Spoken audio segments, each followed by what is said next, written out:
Today's special guest grew up in the St. Louis area while his father, Mike, played for the Cardinals. He was later drafted in the 23rd round of the 2012 MLB draft by the Cardinals. He decided to go to college at Missouri State University for 3 years, where he batted .319 and helped lead a very successful team. He then entered the 2015 MLB draft, where he was drafted in the 4th round by the Boston Red Sox. What an honor it is today to have Tate Matheny join the pod. How you doing, Tate? Good. How are you guys? Very good. Doing very good. great. Yeah, thank you guys for having me. I'm excited to be here. I know I just told you off air, but probably a busy schedule. So we really appreciate you taking out your time. Oh, no worries. And joining us. Yeah, no, it's a little bit different schedule now. I get nights off, which is nice. I'm used to being, on a field this time of day. So being at home with the family this time is definitely a nice change of pace. Definitely. So I kind of gave you a little bit of heads up on some questions that we have today. But Zach, you want to get us started? Yeah, I'll give you the first question. It's probably the longest question I wrote, so just bear with me a little bit. But so how did it feel to be drafted first by the St. Louis Cardinals out of high school? And what was your thought process to go to college instead of going pro? And then how did it feel to get drafted again by the Boston Red Sox? Yeah, I mean, obviously, as a kid, that was my dream. I watched my dad do it for so long that's exactly what I wanted to do. When your teachers as a kid used to ask, I want you to write a paper on what you want to be when you grow up. I used to have teachers tell me I wasn't allowed to write being a professional baseball player because that's unrealistic. But that's what I wanted to be since I was a kid.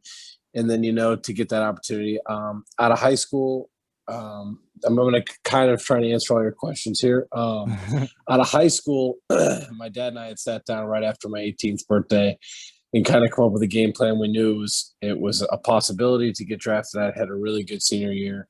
So we knew it was a possibility, but we kind of started weighing the odds. I was committed to go to Missouri State.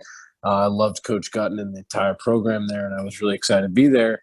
But obviously, like I said, the dream was to play professional baseball, was to make it to the big leagues. So we had set a number. That was our deal. This is our number. That was, I think, my first time getting drafted in 2012 was the first year they had slot money. So they were kind of trying to figure all that out. So we set a number. If they can get to this number, it makes sense for me to skip out on my education. And so rounds started going by, and I had an ambitious number for what I wanted in order to skip college. And so once I think like the 4th or 5th round went by, I knew I was going. I knew I was going to school.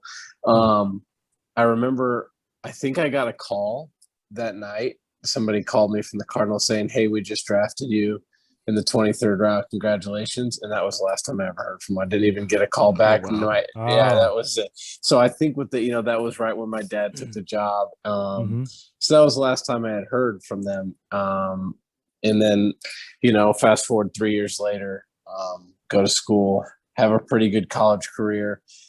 And then we lose in Super Regionals to Arkansas.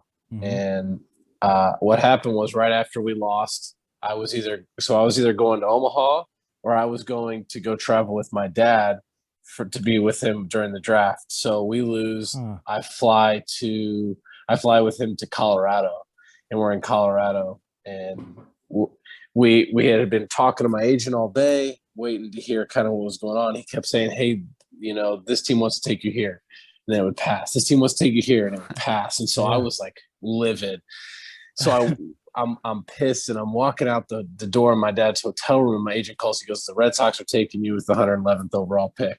He goes, they have the next pick. So we go back in there in the hotel room, turn on the iPad.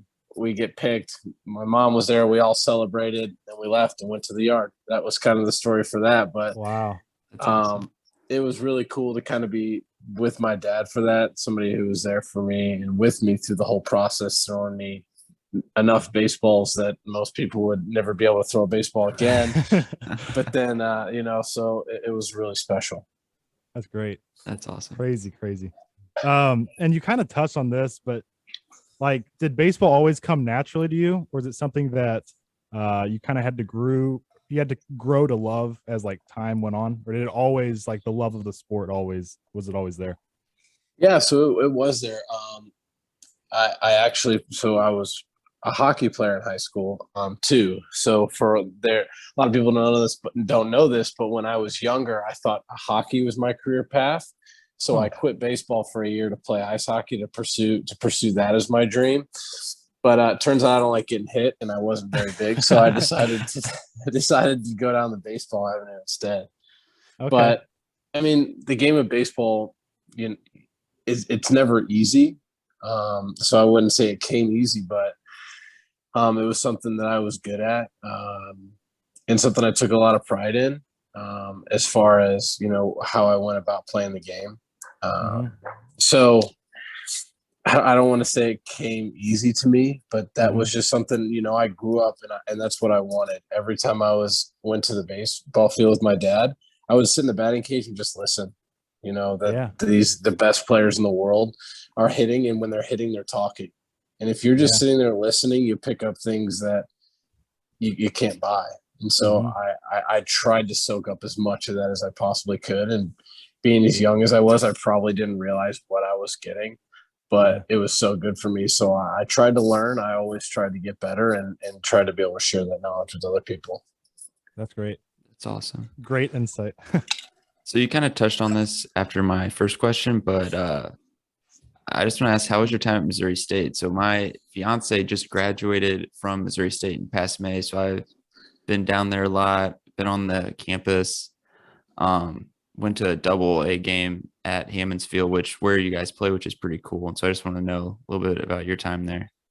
Yeah, I mean, to answer your question, I get this question a lot from my wife. She would always ask, if you could go back and relive any year, what would it be? And it's always the same answer. I'd go back and relive 2015. It was the best year of my life. I couldn't have had more fun. So to answer your question, it was legitimately the best 3 years ever. I mean, I going back now, I wouldn't have gone for first round money if I'd have known what I was going to learn through my college career. Such a good fit for me. Obviously, when you think of giant baseball schools, Missouri State isn't the one that comes to mind. If you're thinking about, the Clemson, as that one is above your head, you think about the LSUs and the Vanderbilts. But Missouri State, for me, was just the right fit. I wasn't the biggest kid coming out of high school. I was 5'9", 165 pounds. So, I didn't have a ton of big schools coming after me. And so I knew when I was going to Missouri State, I had a legitimate chance to start as a freshman. And that's what I wanted to do. I didn't want to go in redshirt and try and do all that. I wanted to go in and make an immediate impact. And that's what Coach Gunn told me. He said, you're going to come in here and you're going to have a legitimate shot at starting as a freshman. He didn't guarantee me anything. I had to go earn it. But I knew if I went out and performed that I would get a chance to start. And that's why I decided to go there. And, then in 2015 to be an 8 national seed, so to take on all those big dogs, it proves that given the right guys and the right locker room and the right attitude, it doesn't matter where you go. That's really well said, because we could even look like recently. 2 days ago, Ole Miss was one of those play-in tournament or whatever. And obviously they came out with the championship, but you look at Coastal Carolina, schools like that. It happens all the time. Yeah. So through your high school, college, pro career, you've faced tons of pitchers. And I just want to know, because you've probably come across like a bunch of major league guys over the years. And this might be a guy who just had your number, or could be like a stud. Like, who's the best pitcher that you've ever faced? Well, the best pitcher I ever faced, period, was Max Scherzer. I faced him in a big league spring game. He's solid. I'm drawing a blank on this kid's name right now, and which is hilarious because he carved me up forever. And I now know he's been up with my dad. For some reason, this is a lefty too, and I always loved hitting lefties. Every time I saw a lefty in the pen, I'd get so excited. And this is the one kid. Is it for the Royals now? He's for the Royals. He's a reliever. He's not with them right now. His last name starts with a B, and I cannot remember it for some reason. Okay, I had Bubic in my head. No, Bubic was like, I think, still in middle school when I was playing against this team. But Gosh, I can't remember him right now, but he used to like jump and throw, and he'd throw from like across his body and throwing like 97 and could land everything for a strike. And I'm the only lefty I ever faced in my life that I'm like, please make the third out in front of me so I don't have to face this guy. Yeah. Gosh, I can't remember his name right now for the life of me. Huh. But you get to face so many cool guys. I mean, Max Fried was one of them. A guy I faced a little bit. Shane Bieber was a guy. Okay. They were in our conference. I guess our conference is a college term. They were in our division in high A. We faced them all the time. Yeah. You get to see a lot of big time live arms, and at some point they just start blending together. But there's just some guys that seem like, yeah, this guy throws 92, 94, but you just can't hit him. Yeah, definitely. So I'm going to remember the lefty's name before this is all over. Okay, sounds good. So this is like a question we ask everyone who we interview, but did you ever have any superstitions during your career? I'm not a really superstitious person. I never really got into like the crazy ins and outs of them. But there's something about like when things are going right, how you don't really want to change anything. Like Yes. parking in the same spot, doing the same thing every day. But it was never like every day when I showed up to the field, I had to do this, I had to do that, I had to wear these socks or these underwear. That was not at all me. But yeah, I mean, it's all dependent, on how things are going currently for me. So I was never super, I guess, very superstitious, but I know a lot of guys who were and who had a lot of success doing it. Obviously, we're not and never will be any type of professional athlete, but even now we're diehard Cardinals fans, and we have to. We've agreed, and we've mentioned this before. We have to sit in a spot. If it's going well, we have to move our spot if it's not going well. So yeah, we totally get that. But my next thing I wanted to mention was before this, like, we're getting our notes ready. We're looking up your stats, your highlights. We're doing all this stuff. And we came across a, what was it? 481-foot bomb last year. So you must have completely got a hold of that one, huh?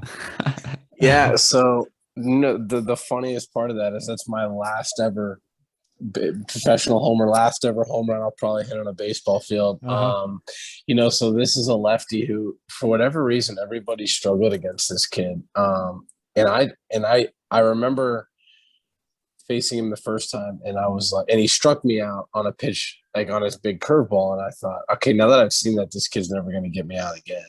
And I ended up killing him the rest of the year for whatever reason, and I got made fun of because for whatever reason, nobody else could hit him. So anyway, I started looking up in the zone because his fastball, was nothing velocity wise to beat you with, but he had this big curveball. And so I figured if it starts up top and it's going to break, it's going to be right in the middle of the plate. And if it's not, it's going to be a ball up. So I don't know. I guess I just saw that hanging curveball. That was one of the better swings I've ever taken on a pitch ever. So yeah, that was that was cool. And for that to be, and the funnier story to that was my goal was to hit 10 homers that year, because that was the most I ever had. And in my first at bat of that game, I hit a ball out and some dude went up over the wall and brought it back. And I almost vomited in the dugout. I was like, this was my only goal this year, and this dude just brought it back. I'm not about to hit it, and I ended up getting it later. But yeah, so that was kind of the story on that one. That's amazing. That is funny. So my next question is, so like your dad played for the Cardinals for a long time. I remember when as a kid watching him on the Cardinals, going to games. So I just want to know, how was it to be a son of an MLB player? Yeah. As somebody who pursued this and who really wanted to be a professional baseball player, was awesome. To be able to go out and be around those guys, to shag during batting practice, to just be around the game and to see it, that's such an allure for a lot of guys in the minor leagues. It's like, what is it like when you get there? What is that? I knew what it was like. I grew up in the big league locker room. I knew, you know, what those guys got to do and the cool things that they got. And so it was really cool to be exposed to all that and to get to learn all those things. I think that's the thing that made me such a great defender, was being able, you know, I'm 6 years old and I'm catching big league fly balls that when they hit my glove, it completely knocks my glove right off of my hand. Yeah. So, I mean, to be comfortable under a big league fly ball as a kid, and then to just, you know, then it progressed to making diving plays. And, you know, we would, when they were hitting batting practices, the last group was when they'd start letting fans in. So I'd be the 9-year-old kid running around making diving plays, and everybody would go crazy. So it was just so cool for me as a kid. And I think that's kind of what gave me that, you know, that urge to kind of really take my defense so seriously. So that was something I always took a ton of pride in, was my defense. And it's probably what kept me in the game as long as I got to play it. Yeah. No, Zach mentioned your dad, and in our lifetime, we've seen Matheny and we've seen Yachty. Like, that's all we know until next year, obviously. But my dad is a massive fan of your father, and I want to know, like, what's your dad's impact on your life in baseball and outside of baseball? We're both believers as well, so I kind of want to hear on that aspect also. Yeah. So, well, I'm glad to hear that. I'm not trying to hide my faith by any means, but you know, it's just so in my career, my dad was just always supportive.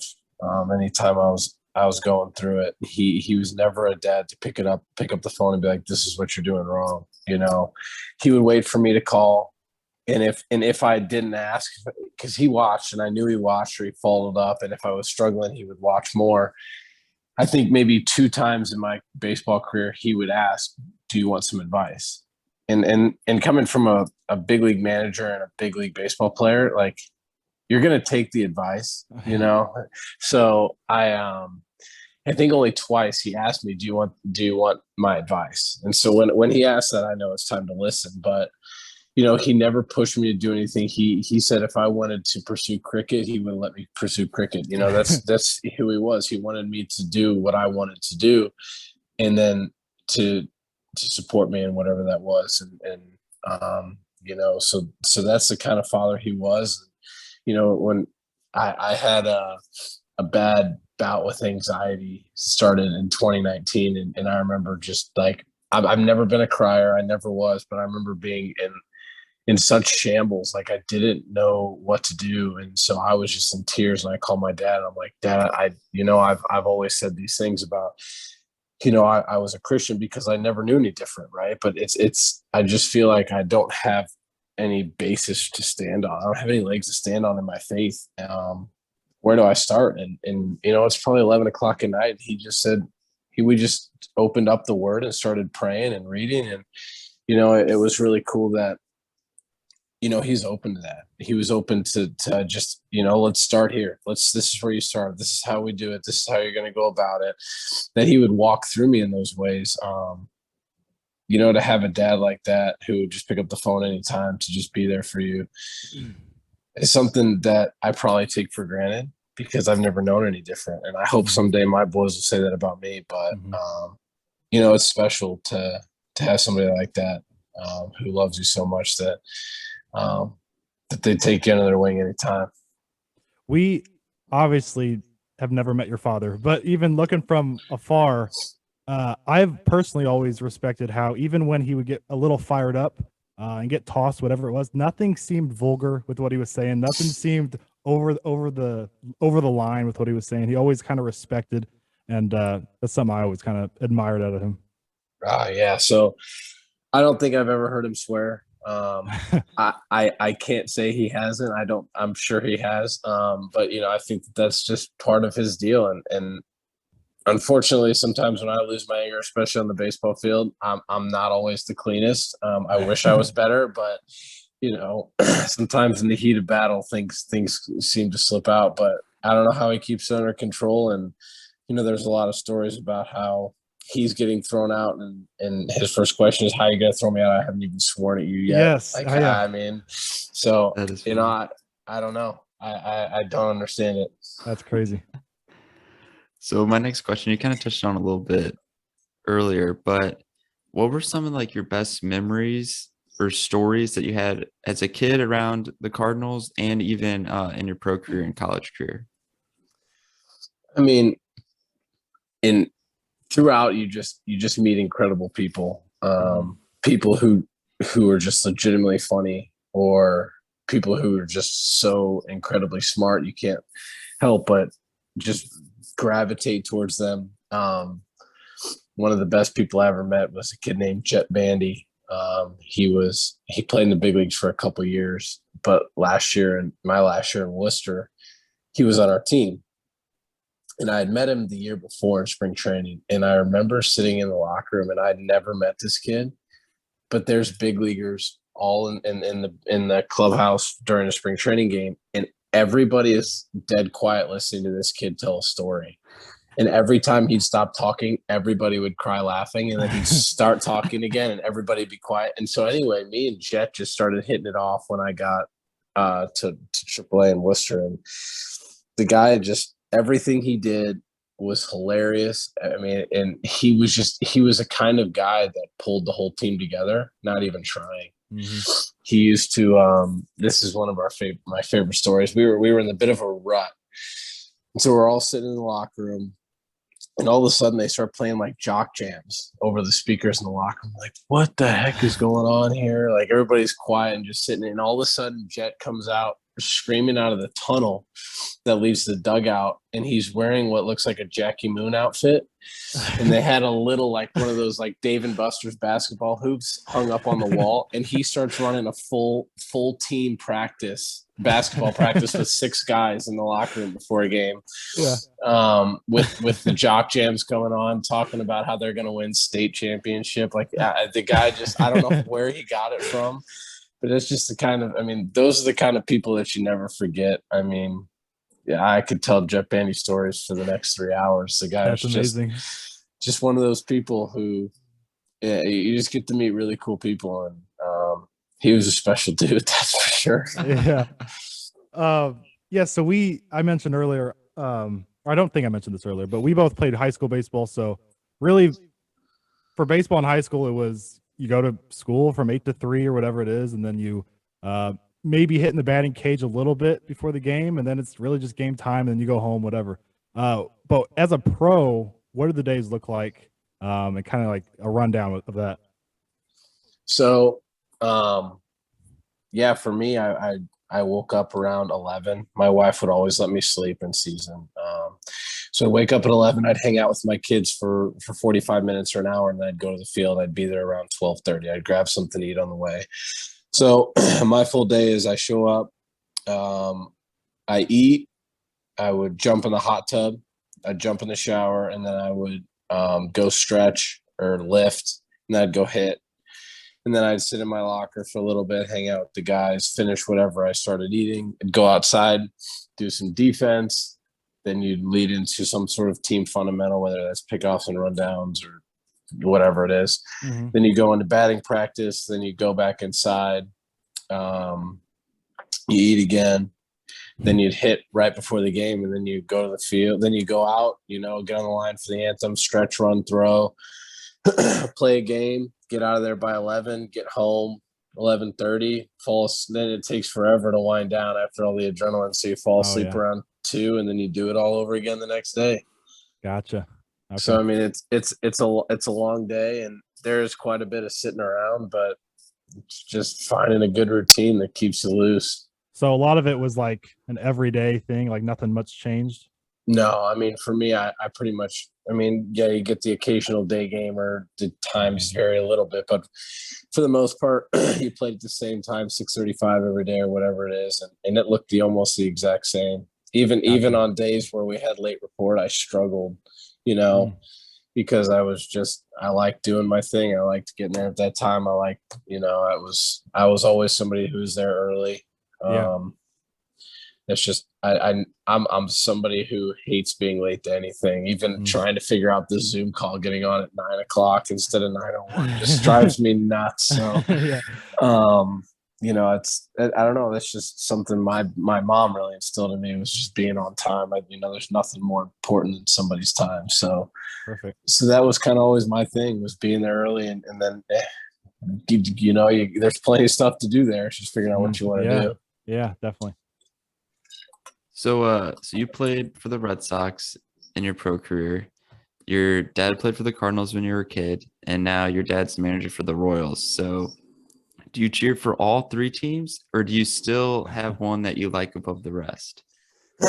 Well, things didn't end pretty here in St. Louis. So as a St. Louis boy, it's hard to say that I don't really care how the Cardinals do ever. No, yeah. It wasn't that pretty at the end. So I was just, whatever. Yeah. I have a bunch of buddies who play for the Red Sox, and every once in a while I'll check in to see how they're doing. But as I'm just a diehard Royals fan now. Yeah. I thought I would be watching more games than I am. I enjoy watching more golf than I do baseball. I mean, especially in AAA, I got to watch a whole lot of those games because I wasn't playing a whole lot. So, watching a whole bunch of baseball games, and 162 of them is a bunch. So, yeah, so when I watch them, I'm always, I'm trying to watch a Royals game just to see how they're doing. So that's kind of my thing, but it is what it is. You got a favorite golfer? I really like Cameron Smith. Okay. His mustache. Xander Schauffele is another one. Yeah. I don't have a favorite. I really want to see Mickey win again. It just doesn't seem like he's trending in the correct direction right now. Yeah. But Gotcha. Just love the game. And then I guess to wrap it up here, again, a very broad question, but what's next up for Tate Matheny now that baseball is done? So I'm currently working as a salesman for a commercial cleaning company, and it's just been such a good fit, to kind of still be in sales in a competitive kind of avenue. Love the people I work with, love my boss and my coworker. It's been a really good fit. Will I coach again? Will I do anything like that? Probably. I need a little more time to miss the game. Will I do it at a professional or college level? Probably not. I love the game. I have a ton of knowledge about the game. Not that I'm more knowledgeable than anybody else, but I have learned a lot of things, and I love sharing what I know with people. It's kind of a passion of mine. So I don't know. I don't know what's next. And I'm guessing that's what you mean in the sports world. I really don't know. Yeah. Well, even as a father, I mean. Oh yeah, I can't wait to watch my boys grow up and do that. That's the most exciting thing. My boys are looking like at least the youngest one's going to be a real athlete. My oldest one is just really brilliant. Right on. Really loves building things and doing stuff with his hands. So I think he's going to be really intelligent, but my younger one's showing some real promising signs. Hopefully he'll be a golfer. Okay. All right. But no, Zach, did you have anything else? Or was that your last question? Anything at the moment. No. Tate, we thank you so much for doing this, taking some time out. I mentioned before you came on that I'm going to be fully transparent. Zach is not a very starstruck guy with things. Me, on the other hand, I get really starstruck with just about everybody. So this is really cool. I mean, I remember when you got drafted, I think it was in 2015, that one, where my dad had come downstairs. He's like, Tate Matheny was just drafted. And we were like following your career and everything. I mean, it's super cool to have you on. And we obviously wish you the best of luck moving forward. Oh, well, thank you guys. No, I'm really happy to be here, and hopefully we'll get to do this again at some point or get to meet in person. But no, this was great. And good luck. I know you guys are just kind of getting this thing going. So hopefully I'll get to see you guys climbing up these charts here before too long. All right. We appreciate it. Yeah. Thank you so much. You guys have a good night. You too.